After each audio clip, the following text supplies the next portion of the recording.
Hello students, today we're going to do a walkthrough of a Python computer program named Using Functions. Accessing that program on the website replit, repl.it, in my account cminic, M-I-N-I-C-H, at cminic. Here is the program as it stands right now in September, October-ish 2020. It may change sooner or later, but here it is as of now. When we run this Python program, it produces the world's simplest game. That's not even a game at all. There's no interactivity. There's no mouse controls. But the idea is, first of all, that M stands for mouse and that this is a board area, very thin board of just one row. It's got a title called My Game, very generic. And the idea is that you're learning good software engineering, computer programming practices, and then you can become a better problem solver in the future and even apply computer science to other endeavors, other careers, other college majors. So from top down, the program always executes code from top down. And of course, at the top, many of you who are watching this video already know that those are comment statements.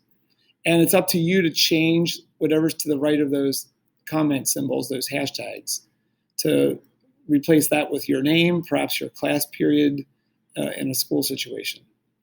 Right now, I did not use any internet or other references for this program, so I am declaring right here with word none that I have no outside references or works to cite.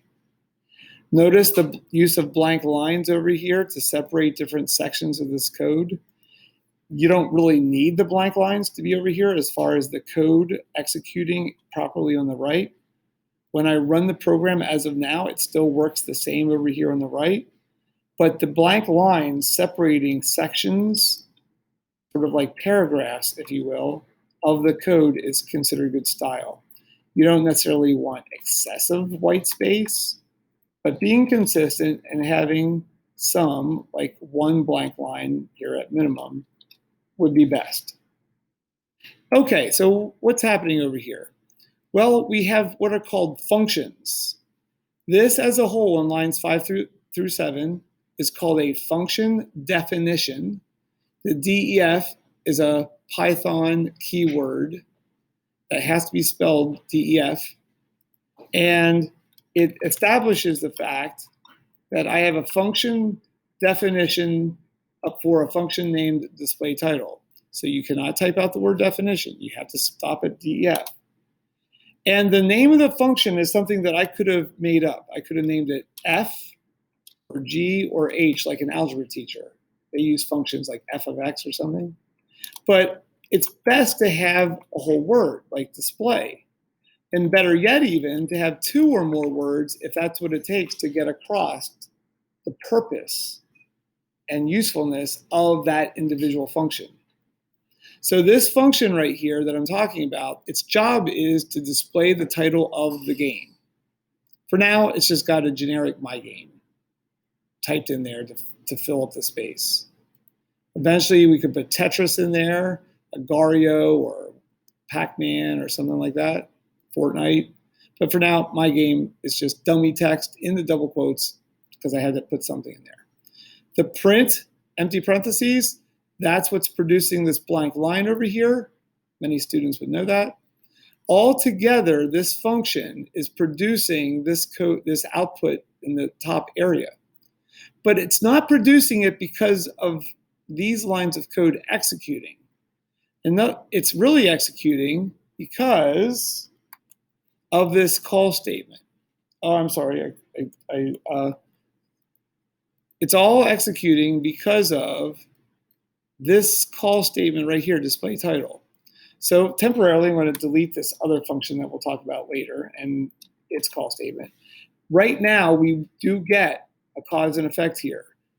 Display title, line 9, is what's causing My Game to show up over here. To prove that, I'm deleting line 9 and watch when I run the program. Nothing shows up.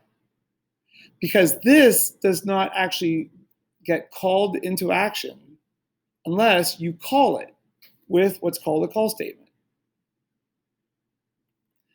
And the call statement the name of the function must be used exactly as it's spelled there, including that capital T. If it's a lowercase t, it doesn't work. If you put a space in there, it's not going to work. If you put an underscore in there, like you might see with some function names, it's not going to work because it's not consistent. So right now it works, but the beauty of this is if you wanted to display the title like 2 or more times, you could call that same function definition over and over again. You don't learn about this until later, perhaps in this course, but there's something called a for loop for I in range, say 10. And now, because of the wonders of computer science and computer programming, by running this code, I get 10 titles because of that 10. All because of this one cookie recipe, you can make, say, 10 cookies. So a function definition is sort of like a recipe. And until you make use of the recipe with a call statement, it doesn't do any good sitting in a cookbook somewhere on page 58. It doesn't work unless it's called. Okay, so the name of the function matches that. You need these empty parentheses and that colon. That's just called syntax. You have to have it. The other tricky aspect of functions is that they must be indented. The body code, this is the body code, lines 6 and 7. They must be indented in the Python language for them to work. It works, but if they're not indented evenly, it does not work. Error message. If they're not indented at all, it doesn't work. Error message. So they must be indented. Now, if you're the person that likes to indent a lot of lines of code, that's great. Still works.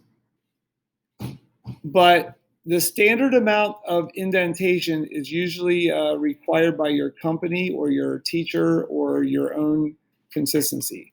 For me, right now, this school year at least, it's 2 spaces and not a tab. I use spaces. I use 2 spaces to be consistent with everybody that copies and pastes my code. Any questions, Oliver, or anyone else on that so far? Okay, I'm about ready to end this demo program, and I'm going to use Command Z to undo everything that I have, going back to the beginning when we had another function here in play. The other function, I believe, was display board, which, if you look at the code inside of it, it displays some ANSI color codes. 32 is, I'm guesstimating green. The number 34 here causes that M to be blue, and then the 32 there causes this pipe symbol and this bottom row of asterisks to be 32 to be similar to the top border. And the order of the functions doesn't matter. That function could be up there. It will still display in the order over here that the call statements were used. If there's a logical order that you should obey, well then, yes, put the title, DEF, the definition for title above display board, but that's just a matter of style as far as what order they're typed out here. And last of all, in Replit, you can do code folding. You can click the little plus minus symbol there. That doesn't delete the code, that just hides it so that it doesn't use up a lot of space over here. It still runs fine. And if you copy and paste this code, check it out, and then come down here and do perhaps Command V, you still are copying the underlying code if you highlight it, even when it's folded up. You still get a copy of it. Kind of convenient. And last of all, if you have a bunch of statements like these 3, and you want to tab them further, highlight them all, and in one chance, you can hit tab, even though I like to use spaces, and it does tab them together. So you don't have to individually tab things in. Okay, I hope that helped you understand how functions and call statements are used in Python.